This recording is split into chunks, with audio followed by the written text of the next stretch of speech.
I'm a mush person and ultra sensitive, but I can say that any information that was given to us to benefit Jackie was always a Kleenex moment for me.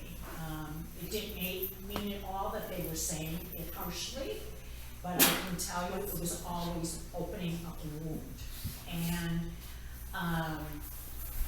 I'm hoping that I'm able to teach you some things that can help you, and being a true advocate for children and things that parents either know or just don't want to acknowledge, or have no idea that their child is struggling in some way.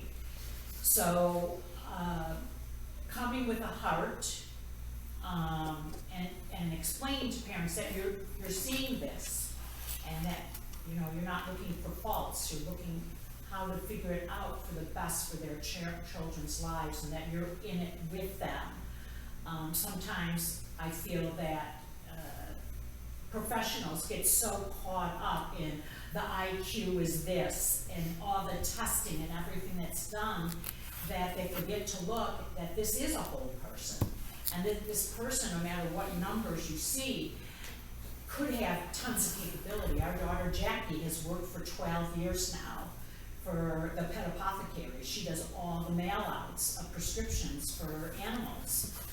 She's the longest term employee. Once out of the education system, though every one of us parents know your child's entitled to free and appropriate education until 21. There's like, what is our kid going to do? And it maybe need to be addressed at a different time. I think there's a big difference between special education, educational needs, between someone who at birth or shortly thereafter things are diagnosed, versus somebody who's lived an independent life and then all of a sudden becomes a disabled person, such as the soldier that you brought up. But the gentleman that had cerebral palsy, that's all he ever knew for his life. So Jackie's 30, we're still growing and learning.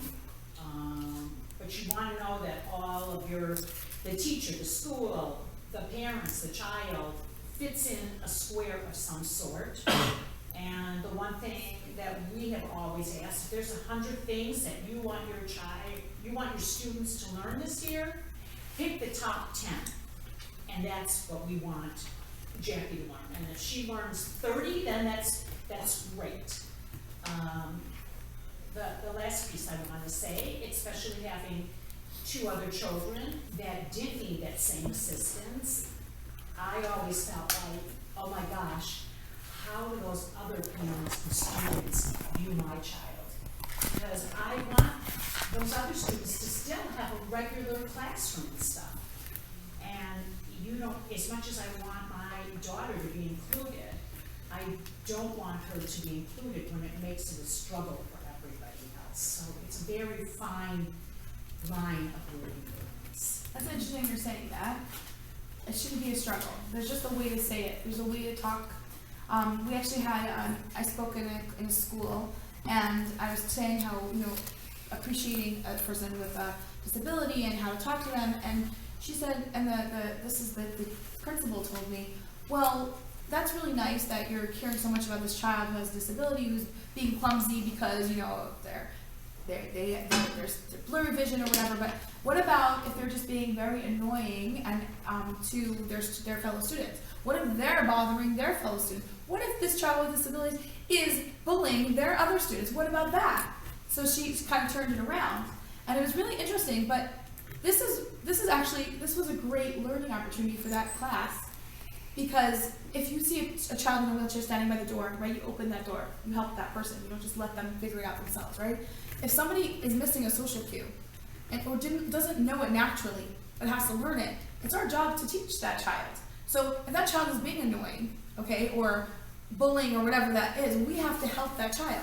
So it's an interesting thing, because many times we don't want to say, let's say a child has bad hygiene and he really smells, and his classmates doesn't want to hang around with him because he smells. Well, he has a disability, but he still smells, right? What can we do about that? So he doesn't have that self-awareness. doesn't have that, we have to help him. Just like he was in a wheelchair, we would open the door, we'd help him. So too, we have to help him learn those social skills, that we take showers, that we take care of ourselves.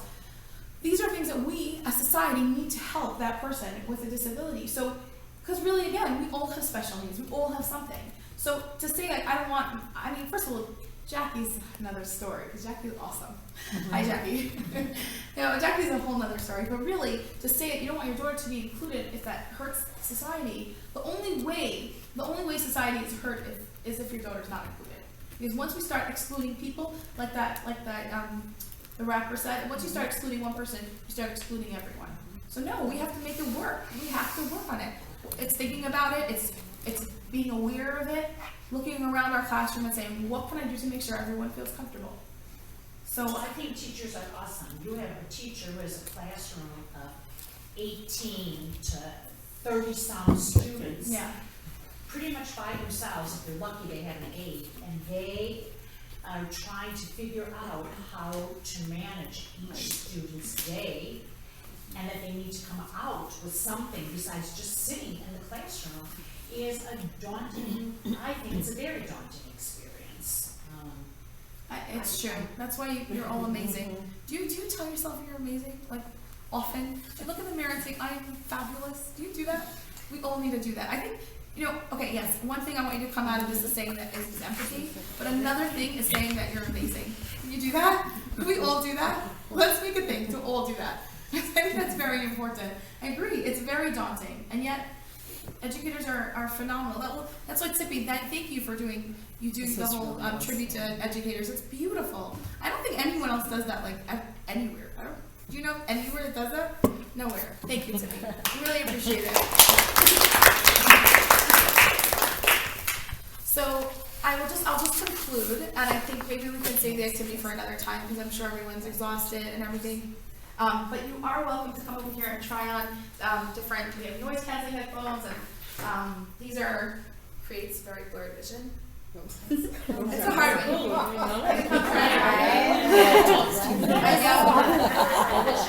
one. You can try to do things. It's very hard. We need our thumbs. It's very interesting. You can definitely come over here and try some stuff out. And we can save our activity for another time. Thank you so much. You've been so wonderful. And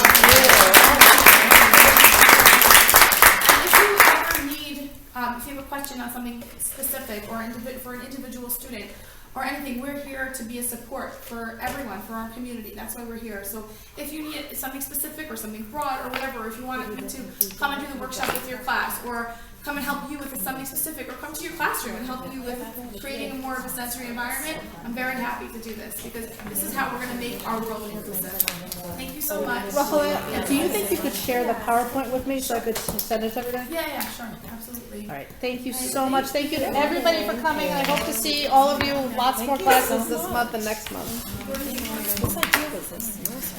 This was the teachers' ideas. We did a back-to-school workshop where we went through a whole process of finding out what the teachers wanted to learn, and this is one of the things they wanted to learn. And the thing that I was smart enough to do was to ask for homework. That was my idea. I've been wanting to hear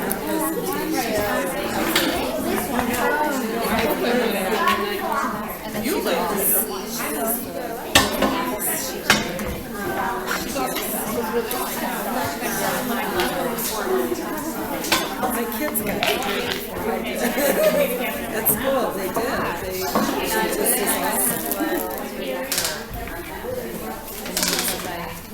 So how is it having two teenagers? You know, the girl, no problem. The boy, I don't know. Sometimes the girl, you know,